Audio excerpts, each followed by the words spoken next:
permanen di kawasan padat penduduk terbakar. Antar pesanan kurir sabu ditangkap.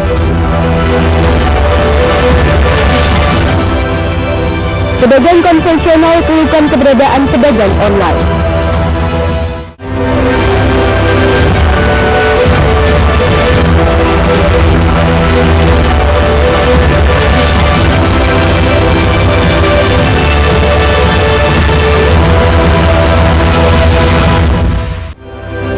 Hora, selamat pagi pemirsa. Ayu Sumut kembali menyapa Anda. Selain 3 informasi utama tadi kami hadirkan beragam informasi dari wilayah Sumatera Utara selama 30 menit. Bersama saya Maria Laura Puja, inilah informasi yang pertama.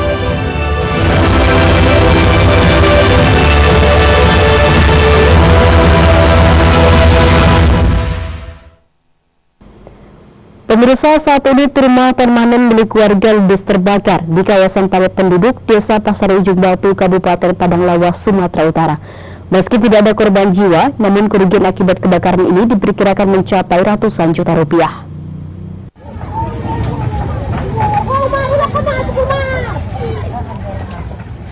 Inilah video amatir saat satu unit rumah permanen yang berlokasi di daerah padat penduduk, tepatnya Desa Pasar Ujung Batu, Kecamatan Sosa, Padang Lawas, Sumatera Utara hangus terbakar. Api pertama sekali terlihat dari bagian dapur rumah, lalu membesar dan membakar sisi bangunan lainnya. Menurut Kepala Desa Pasar Ujung Baru, Haji Jumpa Taufik Hasibuan, rumah yang terbakar merupakan milik salah satu warganya, Rupiah Siregar, 43 tahun. Namun hingga kini belum diketahui pasti pemicu utama terjadinya kebakaran. Kebakaran ini tadi pagi, api datang tiba-tiba dari ruangan belakang. Dari info tetangga, tiba-tiba api meluap ke atas. Begitu antusiasnya masyarakat, semua api mulai reda dan bisa terpadamkan. Sementara menurut Kapolsek Sosa AKP Haposan, api berhasil dipadamkan setelah personil TNI Polri dibantu warga sekitar dan satu unit mobil pemadam kebakaran milik Pemkab Padang Lawas berjibaku memadamkan api. Penduduk kejadian sekitar tengah 11 bersama-sama kerjasama masyarakat dari sumur-sumur yang ada di sekitar lokasi, Pak. Tadi api sudah dipadamkan, Pak, ya? Sudah, Pak. Tapi masih ada asap sedikit, tapi itu masih sudah diantisipasi sama masyarakat bersama-sama. Ada korban jiwa, Pak, ya? Tidak ada korban jiwa. Tidak ada korban jiwa dalam kejadian ini, namun kerugian diperkirakan mencapai ratusan juta rupiah. Dari Padang Lawas, Warsono, iNews melaporkan.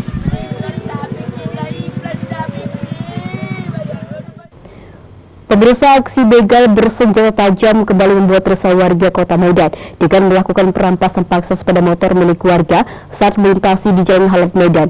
Aksi yang terjadi Minggu subuh ini pun sempat terekam kamera CCTV yang terpasang di lokasi.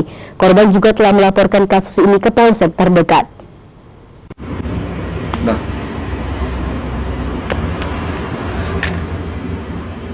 Komplotan begal yang menggunakan senjata tajam merampas sepeda motor pengendara yang melintas di Jalan Halat, Kecamatan Medan Kota. Aksi yang tergolong nekat ini dilakukan oleh para tersangka saat suasana ramai. Korban bernama Agustino Prasetyo diketahui warga Jalan Bulu Tangkis Medan. Bersama temannya, korban mengendarai sepeda motor melintas Jalan Halat simpang Jalan Gedung Arca Medan dari Jalan Puri Medan. Korban dan temannya diketahui ingin pulang ke rumahnya yang hanya berjarak beberapa kilometer dari lokasi kejadian tersebut. Di perjalanan, korban dipepet sekelompok begal yang mengendarai beberapa unit sepeda motor dari arah belakang. Dengan ancaman senjata tajam, korban bersama rekannya berhasil melarikan diri dan meninggalkan sepeda motor miliknya di tepi jalan. Salah seorang tersangka kemudian mengambil sepeda motor milik korban dan membawanya kabur. Sebelumnya kami dari Puri, Bang. Terus kemudian Ke Halat. Di situ masih kosong. Dari kota di sana masih kosong. Kami kan mau pulang itu. Terus pas di simpang Gedung Arca kan dijegat. Ada sekitar 5 atau 6 kereta. Di situ orang itu bilang minggir orang mana kata. Setelah pas mau putar balik, teman saya yang bawa kereta saya jatuh nabrak pagar. Setelah kereta diambil, kuncinya nggak dicopotnya. Pelaku bawa senjata tajam juga. Ya, bawa besi padat. Terus kemudian habis itu dia sempat memukul atau gimana? Belum sempat memukul, cuma gertak-gertak aja. Korban yang baru pulang merantau dari kota Manado tersebut kini sudah membuat laporan ke Polsek Medan Area dan berharap tersangka segera ditangkap. Dari Medan, Amin Rashid, iNews melaporkan. Pemirsa, 3 orang pria kawanan pelaku pencurian sepeda motor terekam kamera CCTV saat melakukan aksinya di salah satu toko di Jalan Binjai Stabat, Kota Binjai. Ketiganya pun langsung ditangkap unit Reskrim Polsek Binjai saat berada di rumah kos-kosan yang dihuni salah satu tersangka.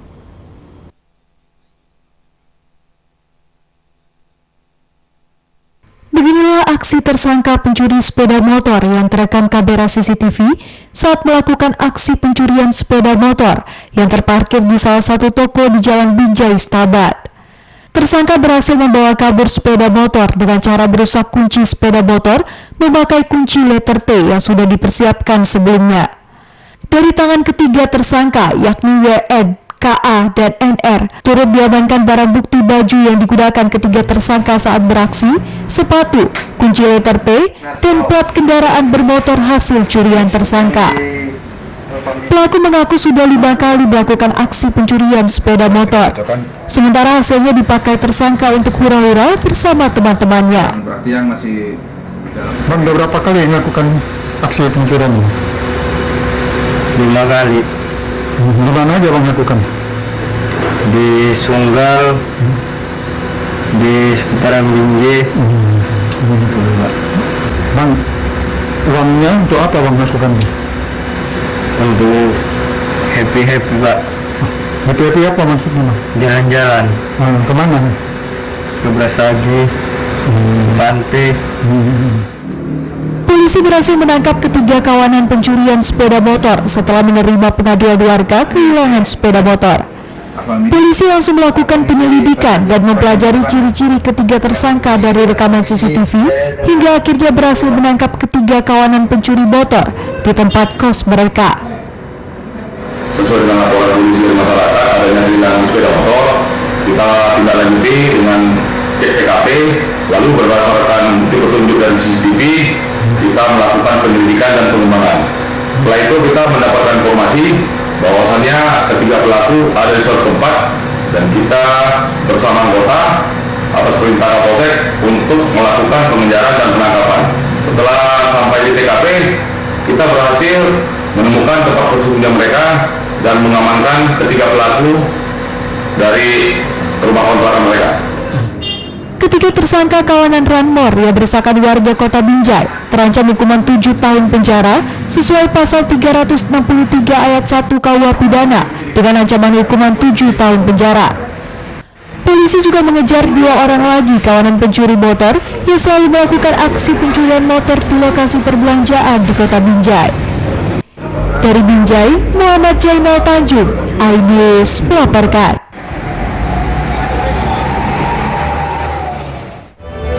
Pemirsa, warga antri berjam-jam demi beras bantuan pemerintah. Tetaplah bersama kami.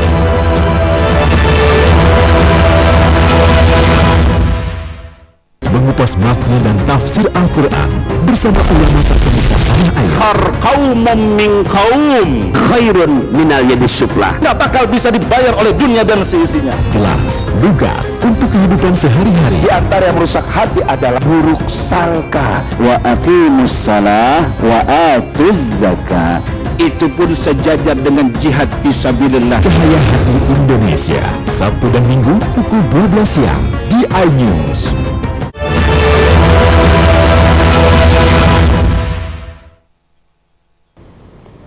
Terima kasih Anda masih bersama kami di iNews Sumut, inspiring and informative. Pemirsa, seorang pria ditangkap polisi unit Reskrim Narkoba Polres Binjai saat akan menyandarkan pesanan narkoba kepada pemesannya.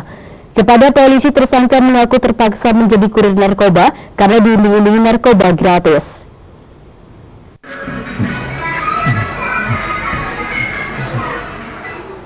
AS alias Dika, warga Padang Cermin, Kabupaten Langkat, kini mendekam dalam sel tahanan unit Reskrim Narkoba Polres Binjai karena mengedarkan narkoba jenis sabu-sabu. Dari tangan tersangka AS, polisi mendapatkan barang bukti berupa 1 paket narkoba jenis sabu-sabu seberat 8 gram. Menurut tersangka, 1 paket narkoba jenis sabu-sabu merupakan milik seorang pengedar narkoba bernama Ayub, warga Kecamatan Selesai, untuk diantarkan ke warung penjual kelapa muda di Pasar 4 Desa Padang Cermin. S mengaku terpaksa mengedarkan narkoba tanpa mendapat bayaran dan hanya dijanjikan bisa memakai narkoba milik bandar narkoba Ayub. Abang ditangkap kenapa, Bang? Karena membawa narkoba, Pak. Berapa banyak bawa? 1 paket, Pak. Kenapa Bang mau? Itu kan melanggar hukum, Bang. Terpaksa, Pak. Terpaksa kenapa? Nggak ada lagi disuruh, Pak. Oh, berarti Bang dijanjikan upah ya? Hanya pakai itu aja, Pak. Penangkapan tersangka AS sebagai kurir narkoba tak lepas dari informasi dari warga di Pasar 4 Desa Padang Cermin, Kecamatan Selesai, Kabupaten Langkat kepada unit Reskrim Narkoba Polres Binjai atas kegiatan tersangka yang kerap kali mengedarkan narkoba. Semula dari informasi masyarakat tentang adanya orang yang akan bertransaksi narkotika jenis sabu. Kemudian menindaklanjuti laporan tersebut, Unit Satres Narkoba Polres Binjai melakukan penyelidikan dengan bermodalkan ciri-ciri orang yang dimaksud di dalam informasi tersebut. Ancaman hukuman tersangka? Untuk ancaman hukuman tersangka dijerat dengan pasal 114 ayat 2 subsidiar 112 ayat 2 Undang-Undang RI nomor 35 tahun 2009 tentang narkotika. Kini tersangka masih menjalani pemeriksaan di unit Reskrim Narkoba Polres Binjai. Ancaman hukuman 15 tahun penjara sesuai pasal 114 Undang-Undang Nomor 35 Tahun 2009 bakal dihadapi tersangka. Dari Binjai, Muhammad Jainal Tanjung, iNews melaporkan. Pemirsa, ratusan warga di Mandailing Natal, Sumatera Utara rela mengantri berjam-jam demi mendapatkan bantuan beras dari pemerintah. Melambungnya harga beras menjadi faktor utama pemerintah menyalurkan bantuan beras gratis langsung kepada warga yang juga mendapat sambutan positif dari warga.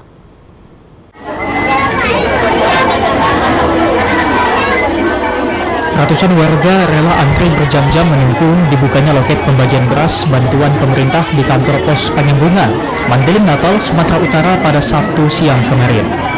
Di hari pertama pembagian beras bantuan pemerintah ini, pihak kantor pos hanya melayani warga dari 4 desa saja.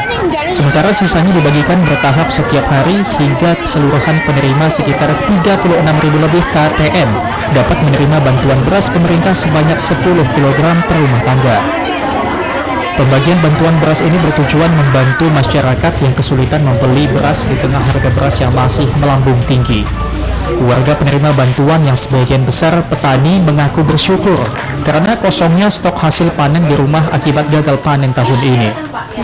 Bantuan apa, Bu? Bantuan tadi, Beras. Oke, kenapa, Bu? Beras memang sekarang ini mahal atau gimana? Mahal. Mahal ya. Jadi bersyukur juga gitu berarti. Iya, syukur Pak. Kerjaan kita apa nih hari-hari, Bu? Petani. Petani. Tapi beras kita nggak ada di rumah ini, petani. Enggak. Iya, ya. Enggak ada Pak. Jadi bersyukur ya, Bu ya. Ya tapi sama orangnya. Orang ya. Untuk KPM 31.600 sekian itu dibutuhkan 310 ton kira-kira. Itu saat ini berasnya udah datang semua tuh sebenarnya, Bro. Untuk beras dia stoknya bertahap, kita order dari Bulog. Untuk saat ini sudah setengah dari yang kita butuhkan. Setiap penerima dapat berapa, Bang? Untuk setiap penerima dia mendapatkan 10 kg satu karung beras. Meski memperoleh bantuan beras, namun warga berharap pemerintah segera menstabilkan harga beras yang semakin tidak terjangkau. Dari Mandailing Natal, Ahmad Hussein Lubis, iNews melaporkan. Pemirsa, marak aksi eksploitasi terhadap anak yang dilakukan di sejumlah panti asuhan. Pemerintah Kota Medan mulai melakukan pendataan sekaligus evaluasi terhadap sejumlah panti asuhan yang ada di Kota Medan.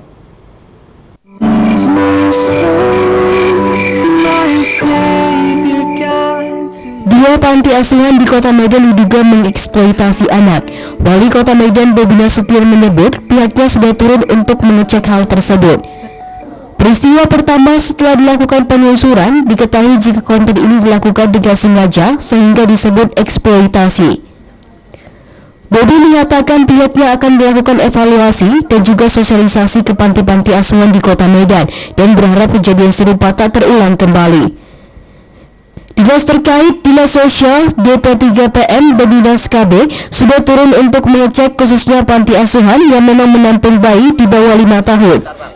Tadi saya sudah sampaikan juga tadi sebelum acara ini sudah ditanyakan melalui dinas terkait, Dinas Sosial, Dinas DP3PM, saya sudah minta juga kemarin dan juga kemarin Ketua PKK juga menyampaikan ingin sama-sama pertama sekali kita akan lihat panti asuhan yang ada menampung anak-anak di bawah umur 5 tahun.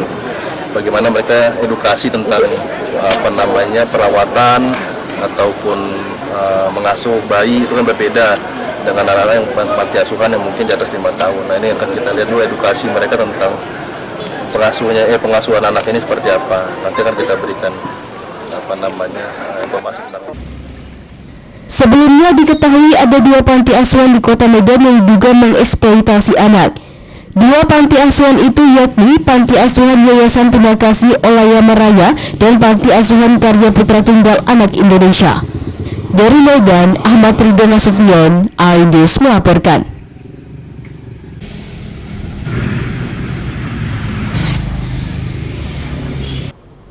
Pemirsa, Partai Nasdem, PKS, dan PKB Sumatera Utara menggelar pertemuan di Medan, Sumatera Utara. Pertemuan ini pun melahirkan kesepakatan dibentuknya untuk kemenangan pasangan Baca Pres dan Baca Wapres Anies Baswedan dan Muhaimin Iskandar. Kita di sini ada manajer Sumatera Utara. 3 perwakilan partai pengusung calon Presiden Amin, yakni Partai Nasdem, PKS, dan PKB Sumatera Utara, melakukan pertemuan tertutup di salah satu restoran di Kota Medan Senin siang kemarin. Hasil dari pertemuan ini, ketiga partai pengusung sepakat untuk membentuk yang namanya tim kecil masing-masing partai yang nanti diwakili 3 pengurus masing-masing partai. Tim kecil inilah nantinya akan mempersiapkan langkah-langkah program-program selanjutnya yang akan dilakukan dalam rangka memenangkan pasangan Amin. Ketua DPW Nasdem Sumut Iskandar ST mengatakan akan ada pertemuan dengan jumlah lebih besar antara Nasdem, PKS, PKB Sumut.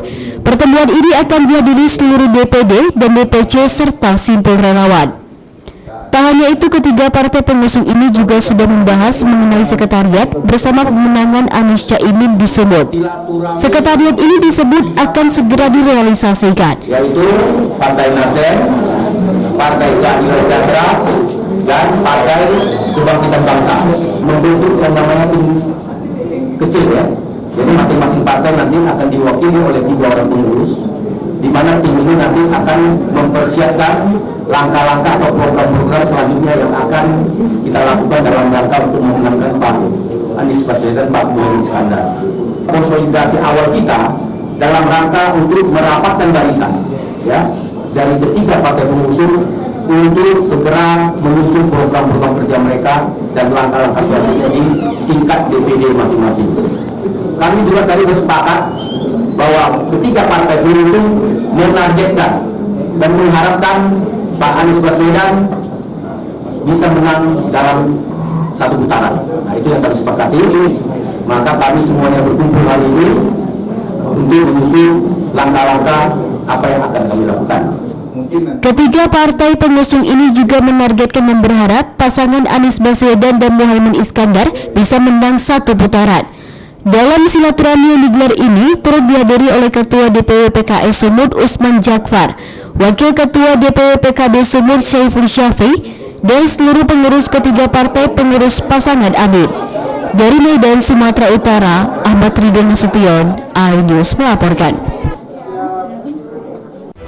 Pemirsa, di dalam viral, habiskan 500 bungkus per hari. Tetaplah bersama kami.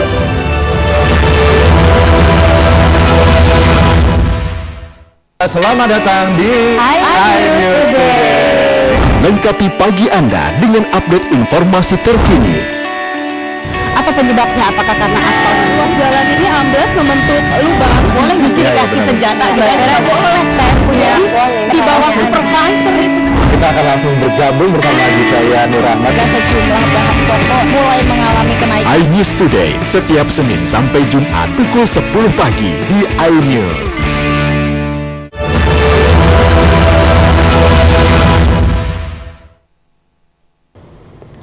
Terima kasih Anda masih bersama kami di iNews Sumut, inspiring and informative.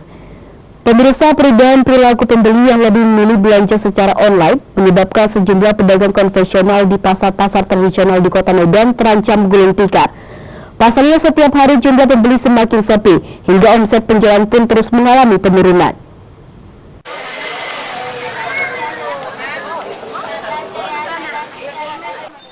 Seperti di pasar konvensional tradisional Pulau Brayan, Kota Medan, tampak para pedagang pakaian, tas dan perlengkapan lainnya sepi pembeli. Para pedagang terlihat hanya duduk-duduk diam di depan dagangannya untuk menunggu pembeli. Bahkan beberapa pedagang di pasar terlihat tutup. Mirisnya lagi, tak satu pun pembeli tampak datang di toko mereka. Sepinya pembeli dikarenakan adanya migrasi pembeli ke toko online. Hal ini membuat omset para pedagang menurun sangat drastis. Milda Hayati menyebut semenjak maraknya penjualan online, penjualan di tokonya semakin hari semakin menurun. Bahkan dalam beberapa hari terakhir tak satu pun pakaian yang dirinya jajakan laku terjual. Ya kalau penjualannya seperti abang tengok, nggak ada orang. Ini kan hari Minggu orang belanja pun nggak ada, orang lewat pun nggak ada. Pada jam segini kan orang mau pun nggak buka dasar. Karena sampai sore pun mau nggak buka dasar. Pernah sampai 2-3 hari pun nggak buka dasar pernah. Jauh beda lah bang, karena orang itu kan bisa jual dengan harga grosir. Kalau kami sampai sini barang kan udah lain harganya, untung kami lagi, sehariku kami lagi. Jauh. Berarti mereka artinya lebih murah ya Bu? Iya lebih murah, jauh lebih murah lah. Kalau bisa dikurangin online-nya. Salah seorang pedagang tas di pasar tradisional Brayan, Medan berharap pemerintah menghapus dunia perdagangan online.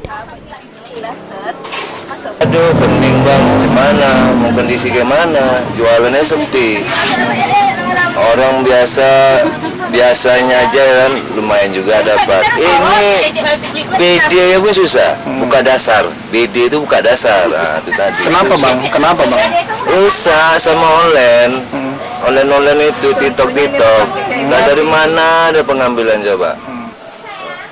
Sementara itu, beberapa pedagang di pasar tradisional Pulau Brayan memilih tutup karena pendapatan yang didapati tidak sebanding dengan biaya sewa kios, gaji karyawan, dan operasional. Dari Medan, Adi Palapa Harahap, iNews melaporkan.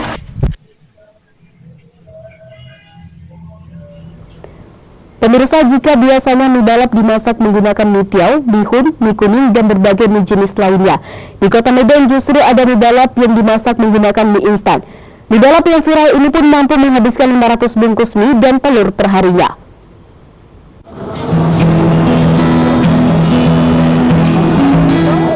Gerobak Mak Laya yang berada di Jalan Rajak Baru Medan Petisa sejak pagi sudah dipadati pembeli yang sudah menanti mie balap yang viral di media sosial. Pekerja pun sibuk menyiapkan ratusan bungkus mie instan yang dicampur dengan sayuran dan telur ayam. Uniknya mie instan ini dimasak dalam porsi yang banyak. Jika umumnya mie balap dimasak menggunakan mie tiaw, bihun, mie kuning, dan mie pada umumnya, di tempat ini justru mie balap mie instan lah yang paling banyak diminati pembeli. Jafar, salah seorang pelanggan mie balap, mengatakan kerap sarapan di tempat ini.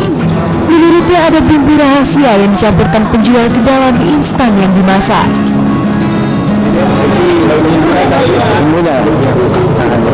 Memang abang lumayan sering kalau lewat pagi sih bang, kalau ada sini sih selalu sini ya. Untuk harganya bang, harganya ya lumayan murah dengan porsi juga masih masuk di kantong harganya. Mie balap Mak Laya yang sudah buka 16 tahun awalnya hanya merupakan mie balap gerobak yang jualan di pinggir jalan Gatot Subroto. Perharinya mie balap Mak Laya mampu menghabiskan sebanyak 500 bungkus mie instan serta 20 papan telur ayam. Ini aku udah lama sebetulnya favorit kebanyakan yang lebih di sini setiap goreng. Instan itu ya? Sudah berapa lama? dari tahun berapa? Berapa ya? Tahun berapa kan? Lama 2007. Tapi dulu di depan. Di situ ya. Di depan sana. Karena sering-sering nggak boleh busur, Allah buat belakang. Untuk menikmati satu porsi mie balap mie instan yang viral, pengunjung cukup merogoh kocek Rp9.000 untuk porsi normal dan Rp12.000 untuk porsi jumbo. Mie balap mie instan juga dapat ditambahkan topping telur dan gorengan. Mie balap Mak Laila sendiri buka setiap hari dari pukul 6 pagi hingga pukul 12 siang. Namun di hari libur dan minggu, mie balap Mak Laila ini tutup. Dari Medan, Sumatera Utara, Ahmad Ridwan Nasution, iNews melaporkan.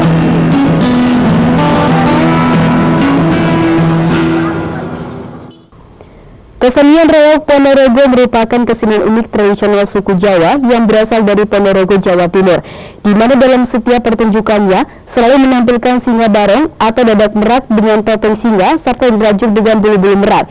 Karakter ini pun sangat mengandalkan kekuatan gigi pelakonnya saat mengangkat reog Ponorogo. Seperti apa uniknya, berikut liputannya selengkapnya.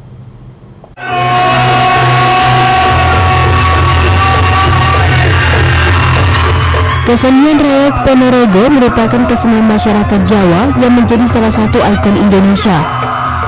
Reog Ponorogo yang berasal dari Ponorogo, Jawa Timur ini saat ini tetap dilestarikan warga Jawa yang berada di Sumatera Utara, khususnya di Trans Ujung Batu 2, Kecamatan Utaraja Tinggi, Padang Lawas.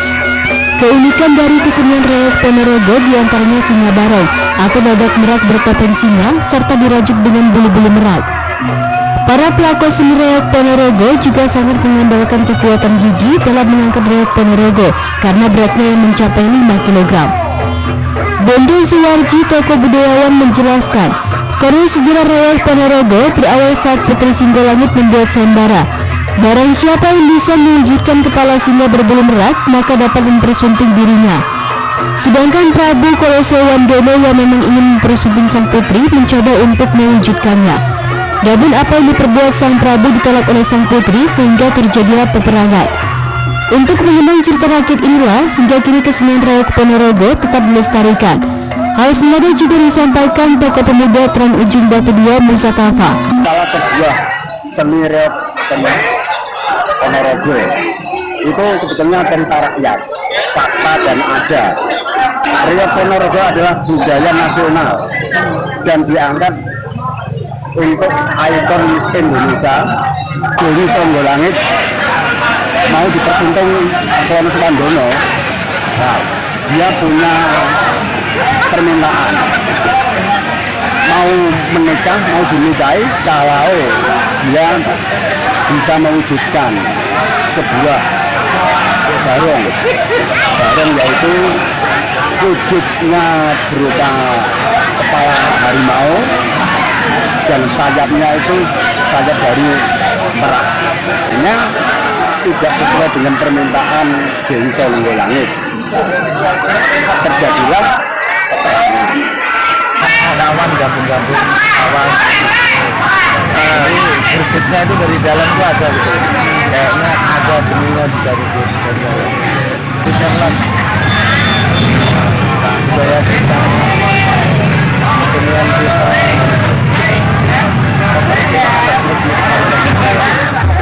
Warga khususnya suku Jawa berharap pelestarian reog Ponorogo mendapat dukungan dari pemerintah agar terus bisa diwariskan kepada generasi penerus bangsa. Dari Padang Lawas, Warsono, iNews melaporkan. Informasi tadi mengakhiri iNews Sumut hari ini. Saya Maria Laura Puji atas nama tim redaksi yang bertugas mengucapkan terima kasih atas perhatian Anda. Selamat beraktivitas dan sampai jumpa.